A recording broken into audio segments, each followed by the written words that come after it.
10년 뒤를 바라볼 수 있다면 그건 축복입니다 라는 말씀의 제목으로 함께 하나님의 말씀을 나누도록 하겠습니다. 저는 제가 젊은 축이지만 젊은 사람이지만 제가 나이를 들었다라는 것을 만화 애니메이션을 통해서 인식하고는 합니다. 특히 어린 시절에 봤던 만화의 그 시대 배경이 현재를 살아가는 그 현재를 넘어갈 때, 야, 내가 나이 들었구나 이 생각을 해요. 혹시 이 만화를 아시는지 모르겠습니다. 2020년 우주의 원더키디 모르시나요?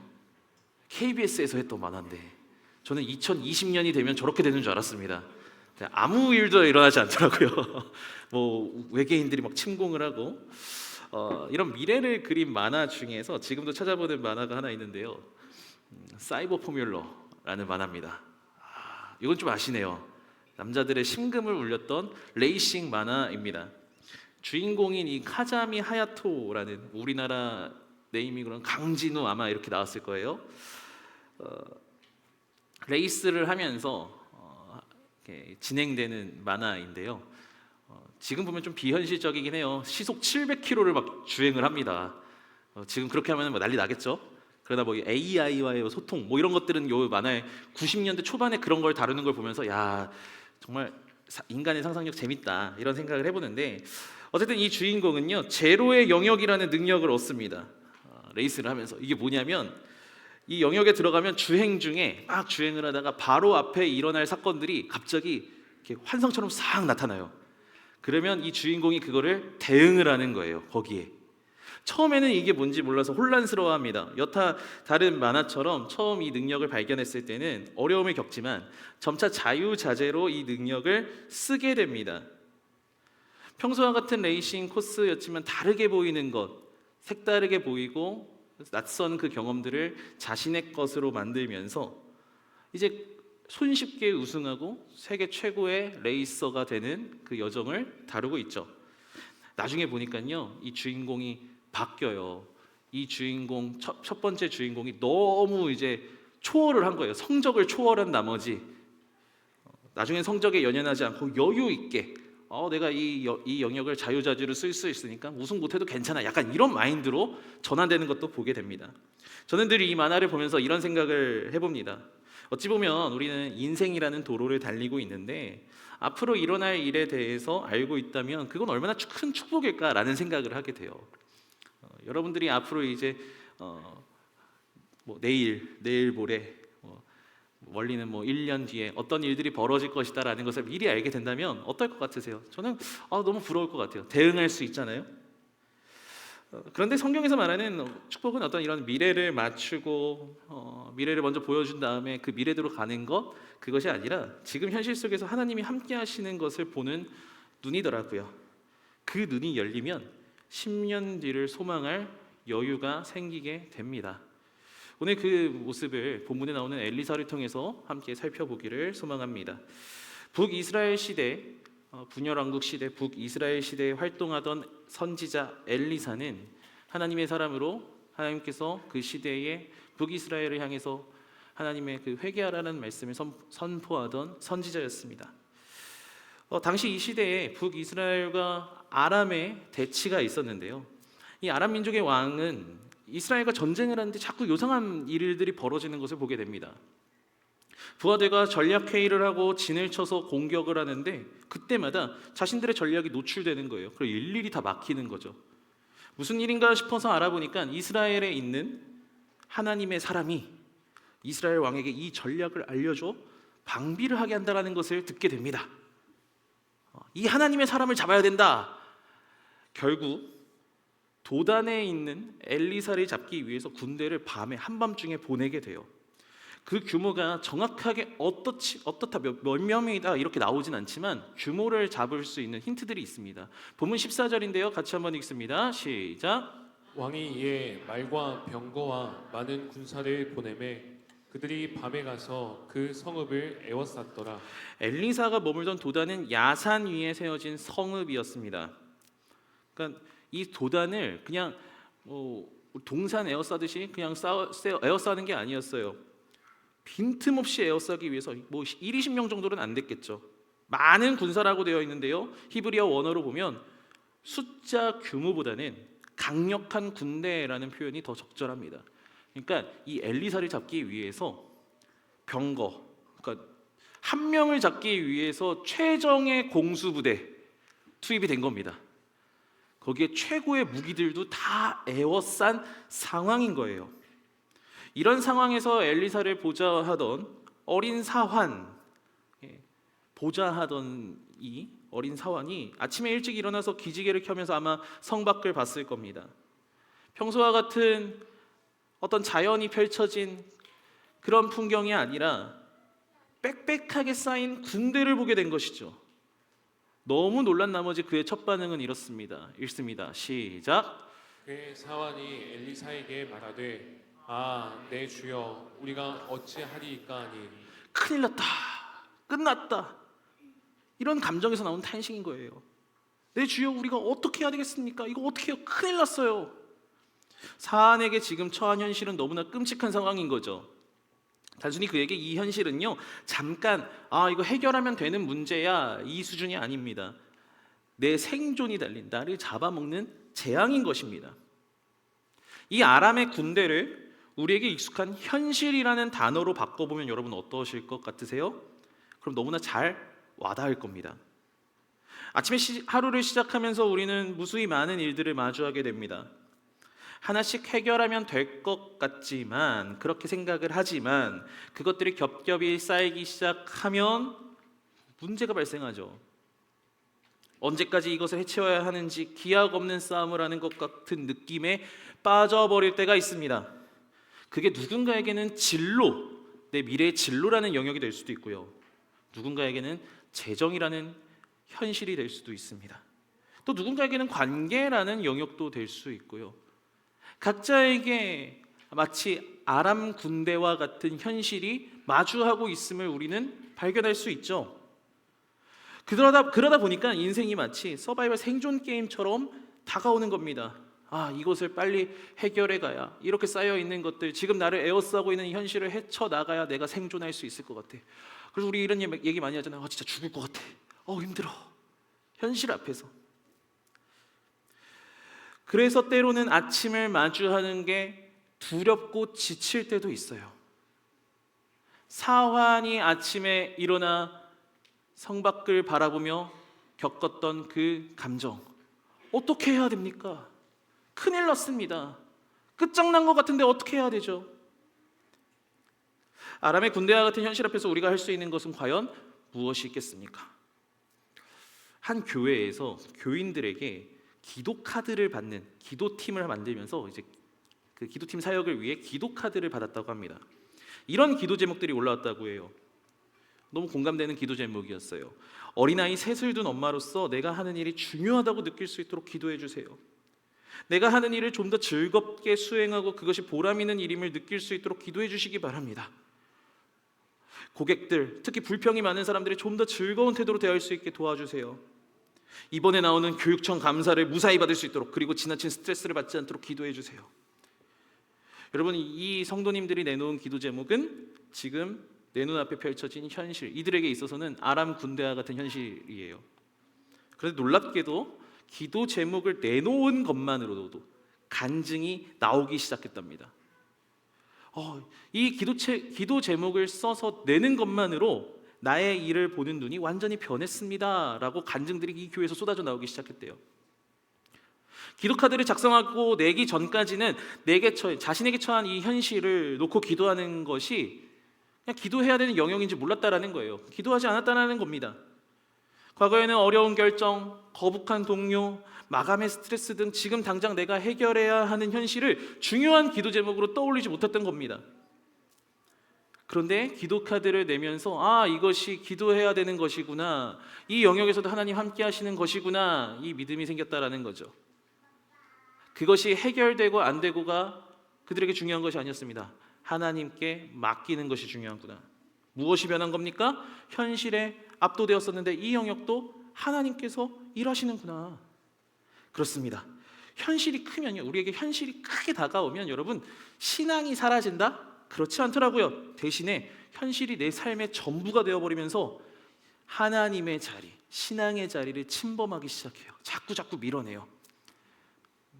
너의 삶에서 하나님이 중요하다고? 아니야. 지금 너 눈앞을 봐봐. 현실이 더 중요하잖아.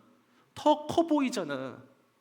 우리도 나도 모르게 그 현실 앞에 무기력하게 넘어지기 시작합니다. 무릎 꿇기 시작합니다. 그래서 우리가 찾아야 할, 우리가 붙잡아야 할 하나님을 변두리로 밀어내기 시작하죠. 그런 상태에서 현실을 계속해서 바라보면, 내게 처한 현실을 바라보면 사완이 느꼈던 시선처럼 느껴지게 되는 거예요. 하루하루의 삶이 버겁고 힘겹고 어찌해야 될지 모르겠고 이 상황을 어떻게 해야 되겠습니까? 당혹스러워하는 거죠. 그러나 여러분, 우리는 이 현실에서 하나님을 중심으로 모셔야 합니다. 어떻게요? 본문에서 엘리사가 한 것처럼 하면 되는 겁니다. 엘리사 어떻게 했습니까? 16절 한번 읽어봅니다. 읽습니다. 시작. 대답하되 두려워하지 말라. 우리와 함께한 자가 그들과 함께한 자보다 많으니라 하고.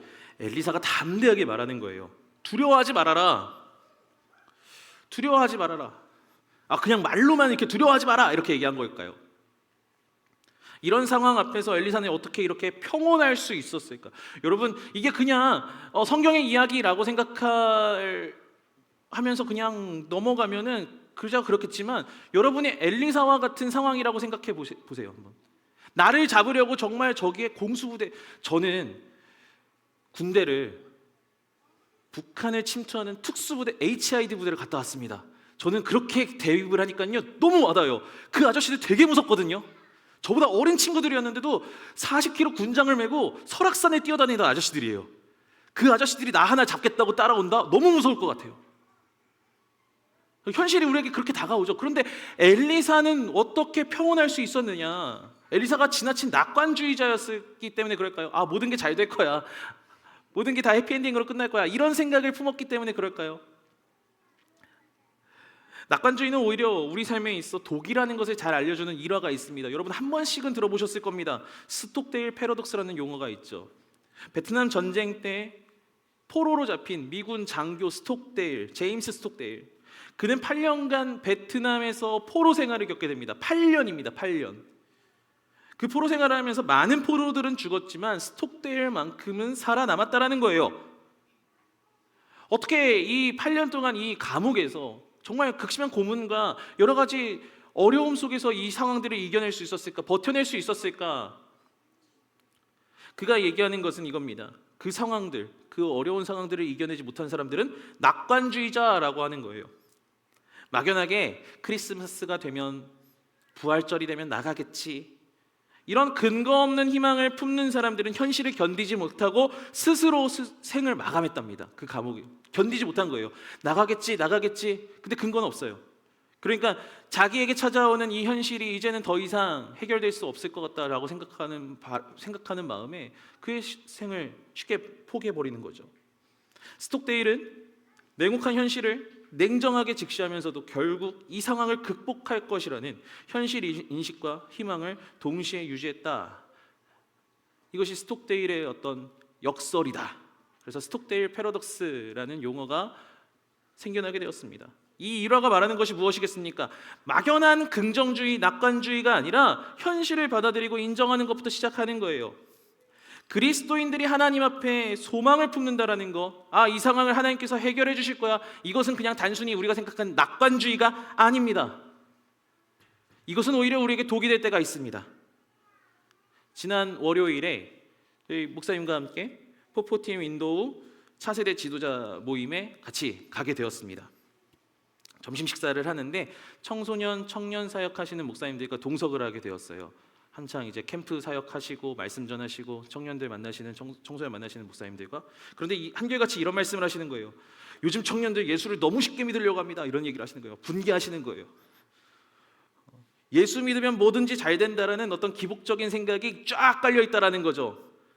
그래서 요즘에 그거 깨는 훈련을 정말 많이 한다라는 얘기를 잠깐 나눴습니다.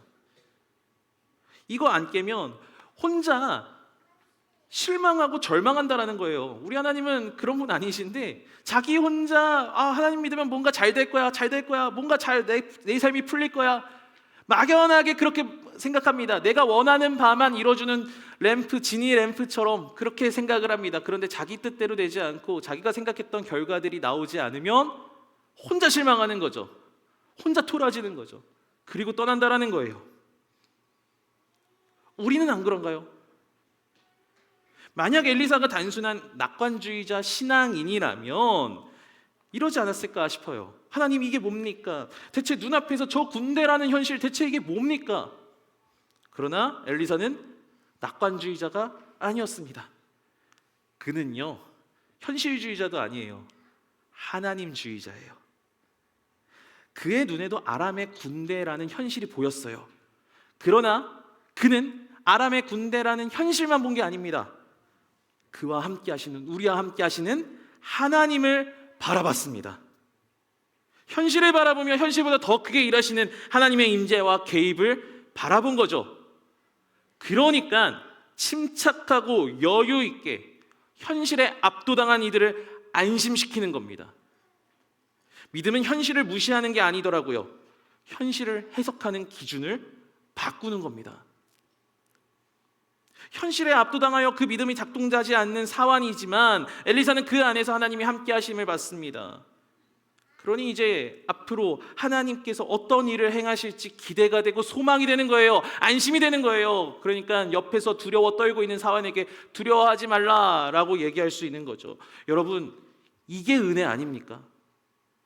우리는 아람의 군대가 물러나는 것, 물론 그거 은혜입니다. 그런데 우리가 여기서 발견해야 될 은혜는 무엇이냐면 이 압도당하는 현실 앞에서 여유 있게, 평온하게, 두려워하지 않고 하나님을 바라볼 수 있는 것, 이것 자체가 은혜 아니겠습니까? 여러분, 우리가 하나님께 은혜를 바랍니다. 하나님, 은혜 주시옵소서. 하나님, 놀라운 은혜를 더하여 주시옵소서. 무언가 받는 것으로 생각을 해요. 그 이전에 우리의 시선이 하나님께 향하는 것, 하나님의 일하심을 보는 것, 비록 지금 내 현실은 그렇지 아니하더라도 하나님의 일하심을 볼 수 있는 것, 그것이 은혜임을 먼저 고백하는 저와 여러분 되기를 소망합니다. 몇 년 전에 대학 생활을 같이 한 동기 목사님들과 만남을 가졌습니다. 같이 이제 진지하게 이야기를 나눴어요. 20살 때부터 만났던 친구들이에요. 서로 볼장 다 본 사이긴 하지만 이제 나이가 들고 30대 중반이 넘어가고 그러면서 이제 목회 이야기들 하게 되더라고요. 사역 이야기들. 특별히 이제 한국 교회들 안에서 다양한 규모의 사이즈에서 부목사로, 수석으로도 아니면은 한창 필드에서 하고 있는 그 부교육자들끼리의 만남이었습니다. 제가 이제 고민이 되는 게 있어서 얘기를 나눴어요.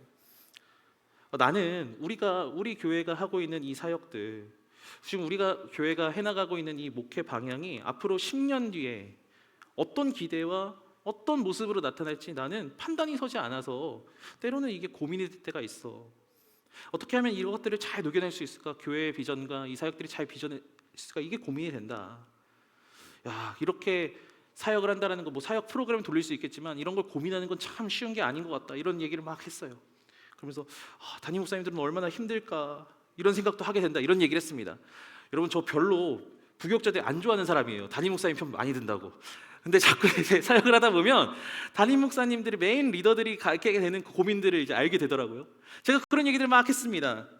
그랬더니 그 이야기를 듣고 있던 한 동기가 이런 얘기를 저한테 하는 거예요. 솔직히 우리는 10년 뒤를 내다볼 수 있는 것만으로도 부럽다라는 얘기를 저한테 하는 거예요.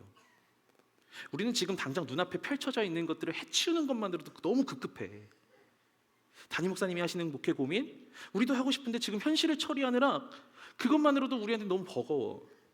우리도 너가 하는 그런 고민을 하면서 사역하고 싶어. 이런 얘기를 저한테 하더라고요. 그 말이 저한테 너무 가슴에 남았습니다. 그러면서 이렇게 좀 스스로 그걸 좀 곱씹어 보게 되었어요. 물론 목사님들의 사역의 현장이 어렵다. 물론 그렇게 볼 수도 있겠지만 저는 다양한 원인 분석을 할 수 있겠죠. 그런데 제가 10년 뒤를 바라보면서 그렇게 갈 수 있는 것이 너는 정말 부러운 거야, 복된 거야 라는 얘기를 딱 듣는데, 저를 이렇게 보면서 그동안 하나님이 함께 하시는 것을 우리 더세움 안에서 경험했기 때문에 그 경험이 축적되어져서 앞으로 10년 뒤 하나님이 일하실 것을 소망할 수 있게 된 것이구나 라는 것을 좀 발견하게 되었어요. 내가 있는 자리에서 하나님이 하시는 것들을 매 순간순간마다 바라보고 경험하게 된다면 10년 뒤 하나님께서 일하실 것들을 자연스레 소망할 수 있게 되는 것이구나. 그게 축복이구나. 사랑하는 여러분, 우리에게 주어진 현실 막막해 보이지만 그 속에서 하나님의 일하심을 바라보시기 바랍니다. 그것들이 쌓이고 쌓이면 지금 이 현실도 하나님께서 우리를 인도하고 계시는데 이 하나님께서 나의 5년 뒤, 10년 뒤, 20년 뒤 어떻게 인도하실까? 소망이 생기게 돼요. 두려워하지 않게 됩니다. 떨지 않게 됩니다. 안심시킬 수 있게 됩니다. 그러한 은혜를 누리는 저와 여러분 되기를 예수님의 이름으로 축복합니다. 이런 관점으로 우리는 엘리사가 하는 기도를 주목해야 합니다. 사환에게 담대하게 말한 엘리사는요, 하나님 앞에 17절 이렇게 기도합니다. 17절 읽습니다. 시작. 기도하여 이르되 여호와여 원하건대 그의 눈을 열어서 보게 하옵소서 하니. 엘리사가 기도를 하는데요, 엘리사의 이 위대한 기도, 아람의 군대를 없애주십시오, 아람을 무너뜨려 주십시오, 현실을 극복할 수 있게 해주십시오가 아니었습니다.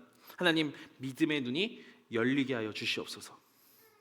그랬더니 어떤 일이 벌어집니까? 17절 하반절입니다. 시작. 여호와께서 그 청년의 눈을 여심해 그가 보니 불말과 불병거가 산에 가득하여 엘리사를 둘렀더라. 할렐루야.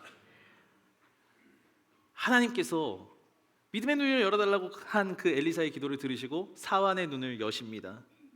엘리사에게 보여주셨던 산 가득 채워진 불말과 불병거가 사환에게도 보이기 시작한 거예요. 하나님의 함께 하심을 눈으로 본 사환은 더 이상 두렵지 않습니다. 현실이 두렵지 않습니다. 나를 압도하는 현실 아람 군대였는데 그것보다 더 큰 하나님의 불말과 불병거가 에워싸고 있는 거예요. 두려움이 소망으로 바뀌는 거죠. 하나님께서 저 불말과 불병거를 통해서 아람의 군대를 어떻게 무너뜨리실지 기대가 되기 시작했을 겁니다. 그래서 여러분, 하나님의 사람들은 담대한 사람들입니다. 지금 이 현실도 하나님께서 풀어가실 것이라는 기대가 있기 때문에 그렇죠. 심지어 엘리사는요, 하나님 앞에 이렇게도 기도해요. 18절에 보니까 저 무리의 눈을 어둡게 하소서, 아람 군대의 눈을 어둡게 달라고 기도합니다. 그랬더니 정말로 그들의 눈이 어두워졌습니다. 근데 이 어두워졌다는 것은 히브리 원어로 산웨림이라는 단어를 쓰고 있는데 그냥 단순히 육체적 시력을 잃었다라는 의미에서 쓰인 단어가 아닙니다. 단순 시력 상실이라기보다는 혼미하여 방향을 잃게 되는 무력화에 가까운 상황에 이르게 된 거죠. 그들은 어두워진 채로 어디론가 갑니다. 어디로요? 엘리사가 나를 따라와 안내합니다. 그리고 그들이 간 곳은 어디였냐면 이스라엘의 본거지 사마리아로 가게 됩니다. 그리고 다시 한번 기도하죠. 여호와여, 이 무리의 눈을 열어서 보게 하옵소서. 눈을 떴더니 사마리아 한가운데 아람 군대가 있는 겁니다. 무엇을 말하는 것이겠습니까? 내 앞에 놓여져 있는 냉혹한 현실, 버거운 현실, 하나님 앞에서는 아무것도 아니다라는 거예요. 나를 애워싸서 나를 죽음의 위기로 몰아칠 것 같은 그 현실이 하나님 앞에서는 아무것도 아니다라는 것을 하나님은 엘리사의 이 모습을 통해서 우리에게 보여주고 계시는 겁니다. 하나님 참 재밌으신 분 아니십니까? 이스라엘의 왕이었던 여호람은 이들을 죽이자고 하지만 엘리사는 반대합니다. 오히려 22절을 보니까요, 떡과 물을 주어 마시고 돌려보내자라고 해요. 하나님의 일하심을 보는 자들은 그래서 넉넉한 것 같아요. 현실에 쫓겨 살아가는 그냥 어떤 그런 존재들이 아니에요. 세상이 생각하는 그런 사고방식을 뛰어넘는 하나님의 일하심으로 세상을 바라보고 이웃을 바라보고 환경을 바라볼 수 있는 자들입니다. 현실을 대응하는 방식이 완전히 다른 것이죠. 사랑하는 여러분, 우리 앞에 놓여져 있는 현실이라는 큰 장벽들, 여러분의 삶 가운데 있는 줄 압니다. 나를 압도하게 만드는 그 현실 앞에서 하나님의 일하심을 보는 저와 여러분 되기를 소망합니다. 여러분, 지금 내 앞에 있는 현실에서 하나님의 일하심을 계속해서 보다 보면요, 이 현실을 그냥 내가 넘어섰어, 이 정도 수준으로 끝나지 않습니다. 앞으로 이것을 통해서 장차 일하실 하나님을 보게 될 겁니다. 저는 사환이 그 불말과 불병거를 봤을 때의 그 어떤 감정이었을까를 보게 돼요. 앞으로 장차 일어날 일들에 대한 그 기막힌 소망들이 생겨나지 않았겠습니까? 그 놀라운 역사는 지금 이 시대에 우리에게도 동일하게 일어날 줄 믿습니다. 그 은혜를 누리며 나아가는 저와 여러분 되기를 예수님의 이름으로 축복합니다. 말씀을 맺겠습니다. 제목에 나오는 10년 뒤, 어떤 시점도 계획표도 아닙니다. 오늘 내 현실 속에서 하나님의 일하심을 바라보는 신뢰입니다. 그런 의미에서 여러분의 10년 뒤를 소망해 보셨으면 좋겠어요. 여러분의 가정의 10년 뒤를 소망해 보셨으면 좋겠어요. 우리 더세움 공동체의 10년 뒤를 소망해 봤으면 좋겠습니다. 10년 뒤를 소망한다라는 것은 지금 우리의 현실 속에서 하나님이 일하시고 계시다라는 그 신뢰가 있기에 우리가 소망할 수 있는 거 아닙니까? 저는 앞으로 우리 공동체를 통해서 하나님이 일하실 것들을 마음껏 신뢰하며 갈 겁니다. 아무리 내 앞에 현실이 있다 할지라도 그 현실을 하나님의 방법으로 뒤집어 엎으시는 우리 하나님, 그 하나님의 일하심을 매 순간순간마다 보고 싶습니다. 그래서 그렇게 보면서 가다 보면 10년 뒤, 20년 뒤 우리의 다음 세대들, 아니 다음 세대뿐만이 아니라 저는 여기에 계신 우리 모두가 그 10년 뒤에 어떻게 하나님께서 성장시키실지, 성장은 다음 세대의 단어가 아니잖아요. 그들만 소유하는 단어가 아니잖아요. 우리들에게도 적용되는 단어잖아요. 하나님께서 어떻게 일하실지, 그분의 방법으로 어떻게 일하실지 소망이 생깁니다. 그 소망을 갖고 주어진 삶을 주님 앞에 믿음으로 담대하게 걸어나갈 수 있는 저와 여러분 되기를 예수님의 이름으로 축복합니다. 우리 말씀 기억하면서 함께 찬양하며 기도하며 나아가겠습니다.